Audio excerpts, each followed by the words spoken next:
सारे तीर्थ धाम आपके चरणों में, हे गुरुदेव प्रणाम आपके चरणों में। जय गुरु जी संगत जी। गुरु जी के श्री चरणों में कोटि कोटि प्रणाम और गुरु जी की सभी प्यारी प्यारी संगत को, डिवाइन संगत को भी जय गुरु जी। जैसा कि आप सभी जानते हैं कि गुरुजी के इस लर्निंग नेवर एंड्स चैनल पर गुरुजी की दिव्य आभा पढ़ने की सेवा मैं गुरुजी की कृपा से कर रही हूँ और आप सभी गुरुजी की कृपा से ही ये सत्संग सुन रहे हैं और मैं आशा करती हूँ कि आप सभी सत्संग पूरा सुन रहे हैं, पूरा ध्यानपूर्वक सुन रहे हैं। गुरुजी का सत्संग प्लीज़ प्लीज़ अधूरा ना सुने, क्योंकि इसमें हमारे प्यारे गुरुजी का अनादर है। पूरा सत्संग सुने और सभी संगत को, नॉन संगत को ये सत्संग सेंड करें, जिससे गुरुजी की कृपा सभी को मिले। ये सेवा आप सभी करें और गुरुजी से हार्दिक निवेदन करती हूँ कि वो मेरा और अपनी सभी संगत का, सभी प्यारी संगत का जो सत्संग सुन रहे हैं उनका सभी का कष्ट दूर करें, सभी पर अपनी कृपा दृष्टि बनाए रखें और हमें हमेशा हमेशा अपने श्री चरणों से जोड़े रखें।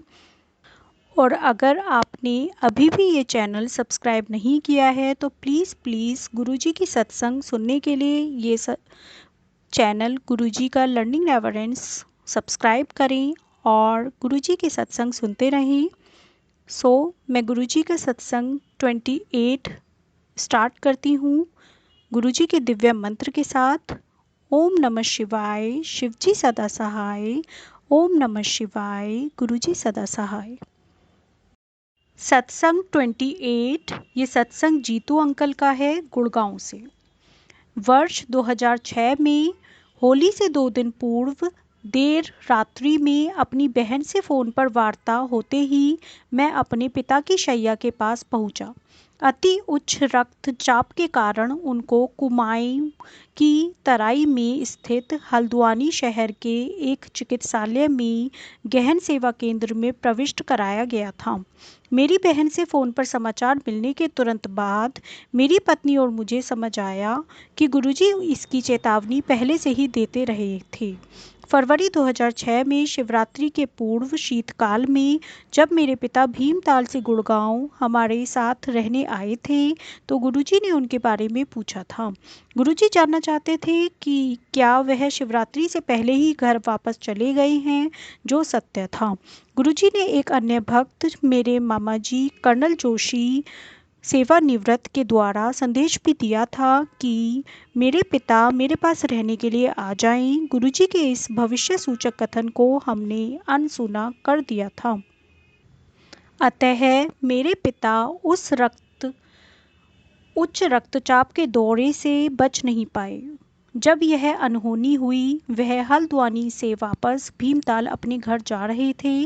वह जीवन बीमा निगम से सेवानिवृत्त हुए थे और हल्द्वानी में उस संस्था द्वारा आयोजित एक समारोह में भाग लेने आए थे। दौरे का आवेग बहुत अधिक था और यदि गुरु कृपा नहीं होती तो प्राण घातक हो सकता था। रक्तचाप के बढ़ने से मेरे पिता की नकसीर फूट गई थी और इस प्रकार रक्त धमनियों पर उसका प्रभाव कम हो गया। यदि ऐसा नहीं हुआ होता तो संभवतः घातक हृदय का दौरा पड़ता या पक्षाघात हो जाता। आईसीयू में मुझे पश्चाताप करते हुए पिता मिले। उन्हें गुरुजी का कथन न मानने पर अपनी भूल का आभास हो रहा था, परंतु गुरुजी की ही दया से वह एक रात्रि चिकित्सालय में बिताकर घर आ गए। हल्द्वानी में ही एक सप्ताह स्वास्थ्य लाभ करने के पश्चात हम सब गुड़गांव आए। वहीं पर स्वास्थ्य लाभ करते हुए मेरे पिता ने मुझे कहा कि गुरुजी उन्हें बड़े मंदिर में कुछ समय व्यतीत करने दें। मुझे अपने पिता के रक्तचाप की अत्यधिक चिंता थी, वह कम नहीं हो रहा था। यह चिंता व्यर्थ ही थी, क्योंकि हम सब गुरुजी की शरण में थे। दयावान, रक्षक, पिता समान गुरुजी हमारे कष्ट दूर करने में लग गए। सर्वप्रथम उन्होंने मेरे पिता को उनकी अव्यक्त कामना के अनुसार बड़े मंदिर जाने दिया। फिर मेरे पिता को एक ताम्र लोटा लाने को कहा, जिसे अभिमंत्रित कर उन्होंने जो उसका जल पीने को कहा। मेरे पिता ने गुरुजी की सब बातें मानी। वह मंदिर गए, उन्होंने जल ग्रहण किया और पेट भरकर लंगर भी खाया। यह चिकित्सक के निर्देशकों के विपरीत था। उन्हें हल्का लवण रहित भोजन खाना था। निश्चित रूप से गुरुजी का लंगर इस प्रकार का नहीं होता। मेरे पिताजी को पूर्ण शैया विश्राम का भी निर्देश था, पर वह बड़े मंदिर में बैसाखी समारोह के आयोजन में लगे रहे। गुड़गांव आने के 3 सप्ताह उपरांत हम चमत्कृत हो रहे थे। उस मायावी अभिमंत्रित लोटे से जल ग्रहण करने के कुछ दिन बाद ही उनके स्वास्थ्य में अभूतपूर्व सुधार आया। उनका रक्तचाप भी कम हो गया।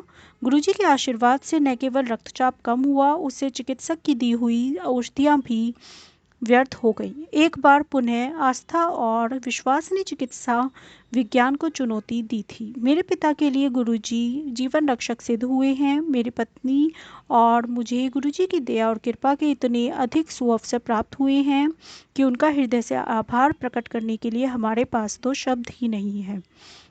यदि वह अनुमति दें तो हम यह जीवन उनके कमल चरणों में व्यतीत करना चाहेंगे।